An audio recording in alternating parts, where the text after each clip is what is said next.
We're going to talk about how our relationship has changed since going back to church, Mormon church, LDS church. Just a little background, we were both Mormon for pretty much most of our lives. We were in long marriages, temple going marriages, and we both left the church around the same time. Would you say like 2019, 2020 was when you left? Yeah, I would say, once COVID hit, Yeah. I went back a couple of times after COVID, Yeah. but really not much more after that. I had my records removed in 2019 in my previous marriage, and me and my family of 6 all left the church. So by the time I eventually divorced my longtime husband that I was sealed to, and then was single for about 5 years, and then we met on a dating app on Bumble, and I knew that he lived in Utah, and I knew that he had like his membership in the church for a while, but like we were both inactive when we met. But we knew we were each other's person like right away and got married like 9 months later, which is so Mormon of us.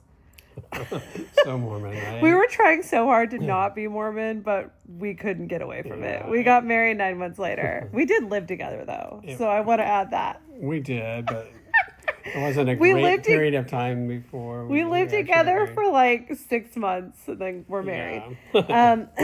Anyway, and then we decided to go back to church together after about a year of marriage. And I'm sorry, but that's a God thing. It's like you were led to me and I was led to you because we were supposed to go back to church. Yeah, very much so. I mean, it goes all the way back to, our original connection. And, like I've said before, when I first saw your picture on Bumble, there was something special about it that drew me. It was this image of a woman. Not only were you beautiful, but it was an image of this person that brought me back to a feeling of home. And, I would say I could describe it. You looked like a Utah Mormon. LDS woman. LDS woman. Yeah. And what I mean by that is a woman who's well put together, who has this softness to her, has this kindness, feminineness, but kindness behind her eyes too. And you just had a smile that was lighting up the room even through a picture, and so that immediately drew me to it. And it was because of that sense of home that I felt. I remember like when we first met, like I was heavily drinking alcohol and partying and stuff when I met him. And I did go through like 5 years of heavy partying and stuff because I had never done it before. So it was like once I left the church, I was like, oh, I've got to do the cliche. Like I got to go to the bar and get drunk with my girlfriends, and I've got to have champagne, and I've got to go to wineries and make coffee every morning. Like I'm going to go buy a Keurig now because now I drink coffee.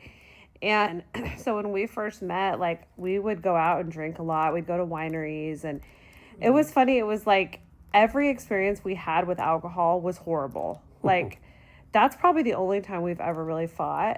Yeah. Is when alcohol was involved. Very much so, because I think your insecurities start to come out when alcohol, it's like it's a spirit. It's a spirit, right? Like a bad spirit. Right. That makes you tend to go down the wrong paths and stuff. Really, you lose your inhibitions, like it talks about, and your ability to be rational in certain moments. And so definitely probably our toughest arguments have been through that, and because we don't have a lot. We're really great at communicating and talking through things, and so it would like make our relationship bad. Yeah. Because our relationship at its core is good, but so we slowly, but I would say quickly, if you look at it in the perspective, moved away from alcohol, like pretty quick. We were like, why are we doing this? Like, we don't even need to do this. So we stopped drinking in our home.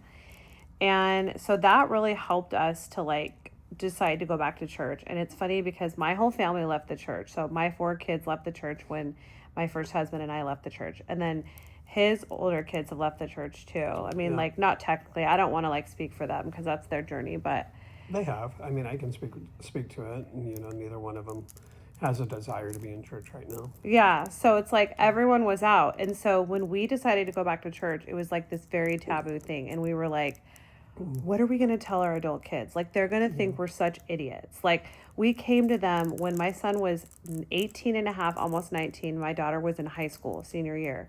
We came to them, my ex and I, and said, we're leaving the church. And, these are very specific reasons why. We had read the CES letter. We had gone down the rabbit holes.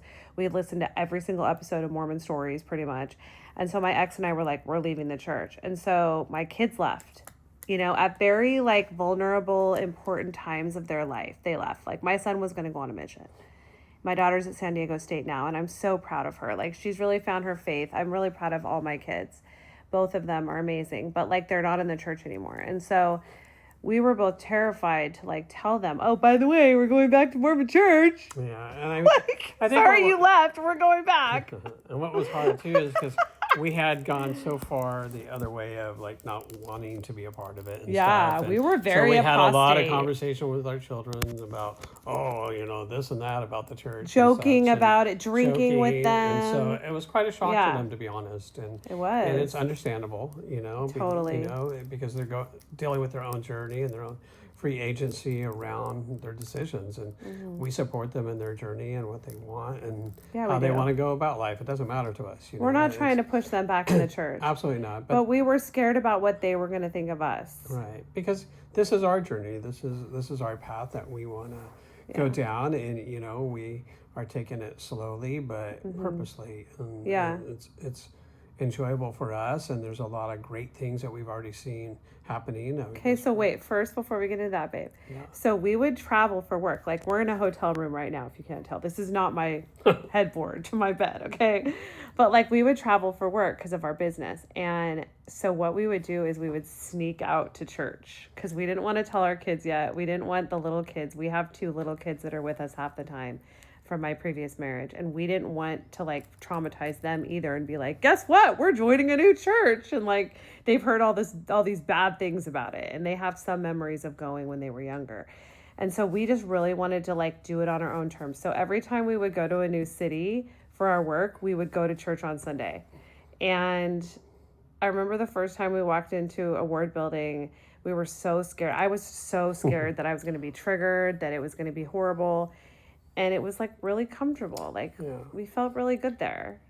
And that was after running to Target that morning to buy clothes and stuff because we didn't have church clothes with us. We were out of town, and we went to the farthest spot in the parking lot, changed clothes in the parking lot. And you got a white shirt at Target? A white shirt and a tie, and you were like, no, you didn't get a tie. I didn't get a tie this time. I got a white shirt and khaki pants and I think a belt, and I just remember putting my white dress on and being like, there's so much fabric on this dress. Like the sleeves were so long and puffy, and I still wear tank tops. I was a garment wearing member though, but I have since, started wearing tank tops and sleeveless shirts and things like that.